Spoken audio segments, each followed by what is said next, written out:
Patuloy na umaaray ang ilang mamimili dito nga sa Paco Market sa Manila kasunod ng pagtaas ng presyo ng mga bilihin tulad na nga lang ng kilo ng kamatis. Kasunod nito, may ilan sa ating mga nakapanayam na mamimili ang hindi na raw bumibili ng kamatis at tinitiis na lang na wala ito sa kanilang panggisa at maging sausawan. Kamusta presyo ng kamatis? Sobrang mahal ngayon eh. Magkano Mahal. na ba, Nay? Magkano parang mas mahal pa sa manok.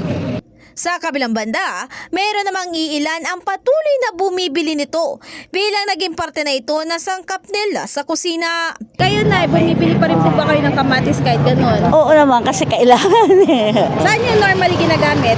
Minsan sa bagoong, sa kinamatisan, sa gulay. Pag nagigisa ng gulay, mas mainam may kamatis. Pero maliban nga sa mga mamimili ay umaaray na rin ang ilang tendera tulad ni Nanay Maridel dahil sa pagtaas ng mga pangunahing bilihin mula sa dating presyo. Balilay, ito bang pagtaas ng presyo ng mga kamatis natin, nakakaapekto po ba sa inyo? Malaki. Kasi ang hirap mag-budget pag mahal ang gulay.